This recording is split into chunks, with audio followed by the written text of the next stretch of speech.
Coming up next on the Jeff Crilley Show, you're going to meet the great Joel Wolfe. He is a national thought leader in IT and AI. He'll share his journey just ahead.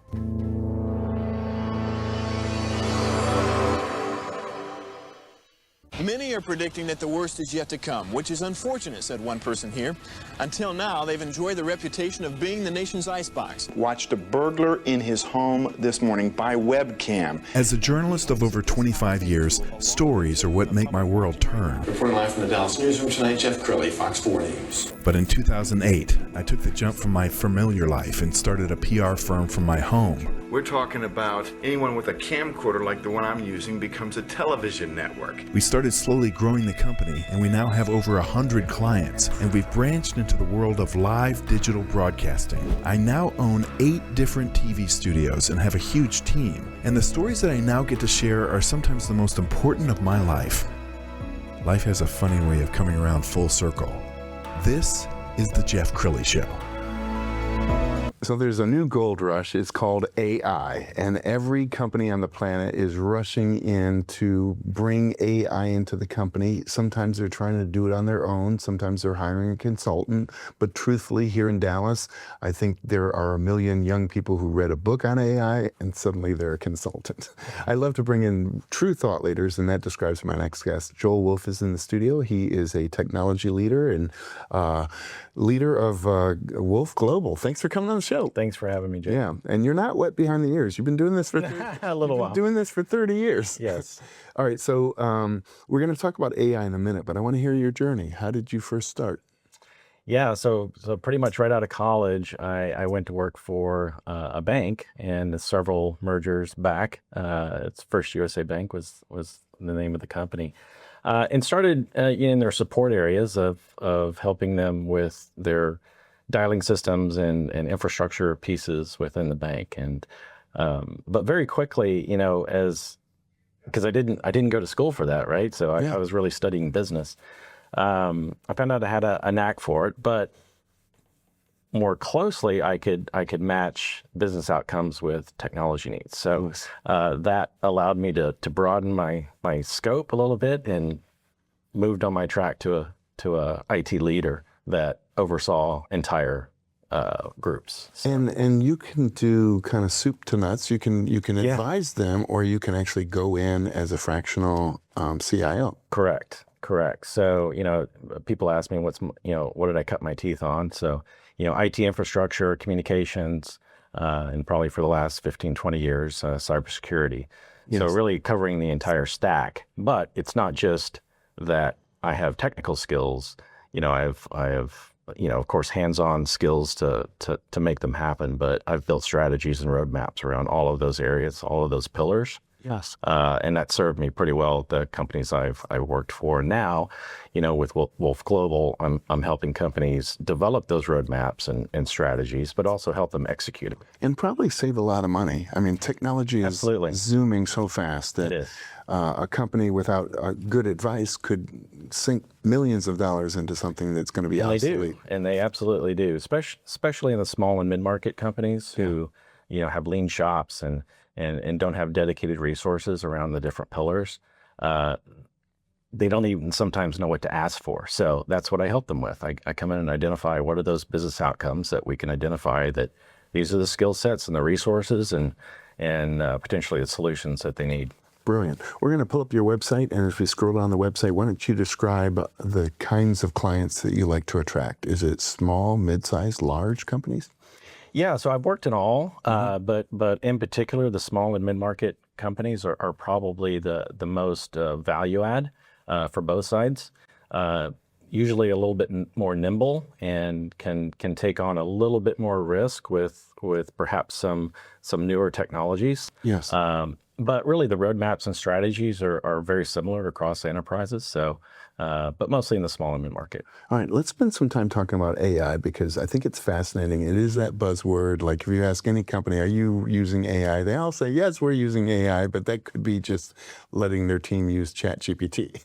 Well, it's a start, right? And I would say that's actually a really good way to put it, because every time I talk to people and I talk to companies and CEOs and CFOs, it's what are you doing to increase the literacy of your employee base and your contractors, if you're using contractors, on AI, right? Regardless of what projects you have, the more literacy you have across your organization, the better it's going to be consumed and accepted.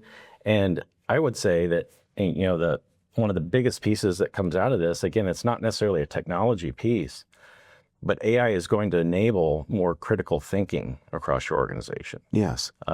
People are going to become even more important. Yes, there will be jobs displaced, there will be changes made, but people are still going to be the critical point. A wise person said one time that a chainsaw is a tool, but if you give it to a 3-year-old, Yes, it's not a good idea. exactly. So do you find that many employees really don't know how to implement AI into their daily life?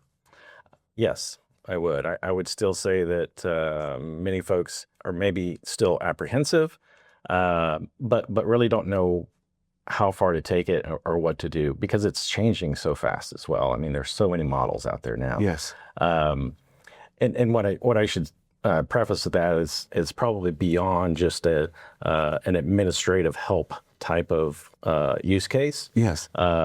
It's taking it to the next step, but you got to start somewhere, and understanding the models and what they can do. And quite frankly, you can use the AI models to teach yourself. Yes. And not just to provide output to you, but, people always ask me, it's like, how do I get trained? How do I go? Just go to a model and ask it. Yes. I want to talk about Chief Information Security Officer, because it's fairly recent, probably in the last decade. I guess it used to be that the boardroom would meet, and then they'd tell the IT guy in the basement, this is what we're doing. But if they invited that IT guy to the board meeting, there might be a different outcome. So talk about the importance of IT being at the board level.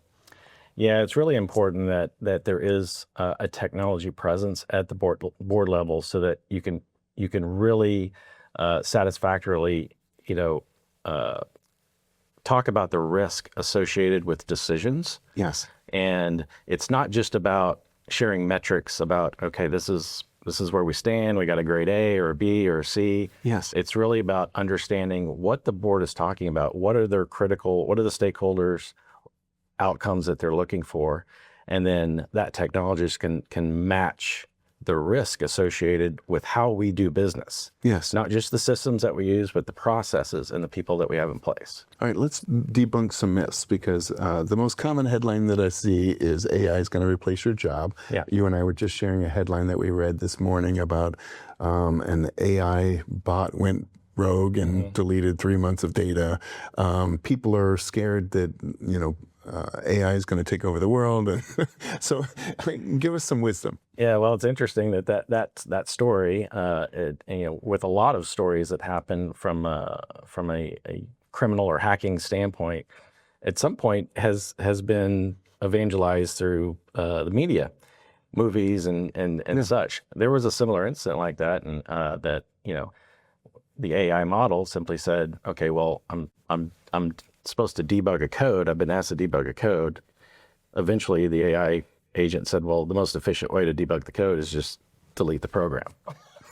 So, yeah, it's scary, but there's guardrails that you can put in place that I won't say that that's a frequent thing. Yeah. And if you have the right person at the boardroom level, correct, this stuff doesn't happen. You put That's the right right. goal. I urge you to go to his social media and look at some of his tips, because he gives away a lot of gold. I found one that you did about workplace culture. Let's go ahead and roll that clip. From a technology standpoint in particular, you have to know the business. And not just have business acumen, you have to deeply know how your business makes money. What are the levers in the business that drive revenue? Know what the pain points are in the different areas. That gets you a seat at the table, regardless whether you're the CIO, the CISO, the director, what have you. And then communication, obviously, across the stack. You need to be able to speak to everyone in the organization and drive it both from the bottom up and the top down. Oh, that's amazing. We have about 3 minutes left, Joe. So I want you to, in kind of the final 3 minutes, every company has an IT person, but the IT person may not be up to speed on all the things that your company can bring to the table. Sure. Why would somebody need to bring you in? Well, so in particularly when we talk about AI before, and it's a good match, but being able to bring in somebody that can consult, that has been a practitioner, that has been in the trenches, they've done it, they've implemented it. That is one of the most valuable things that a company can look at. And if you're apprehensive about it, and you have an IT organization that may be apprehensive about it, my message is that let's just have a conversation. Yes. And you speak that language. So Yes. like if a CEO brought you in, you don't necessarily threaten the IT guy. Yeah. You can say, listen, here's what I'm here to do. Right. And it's unique for me because I don't have a product. It's really my knowledge Yes. and my know-how. And so it's fully transparent. Let's just talk about your challenges and see where we can go. Yeah. I can tell this is very rewarding for you. Yeah, it is. You're I love it. using every ounce of knowledge that you've learned over 30 years and putting it into a very affordable package. So thank you for sharing your heart and your wisdom. We're going to end with his website, which is wolfe.global. Thanks so much for coming on the show. Thank you, Jeff. You bet. Appreciate it. That's it for now. We'll see you next time.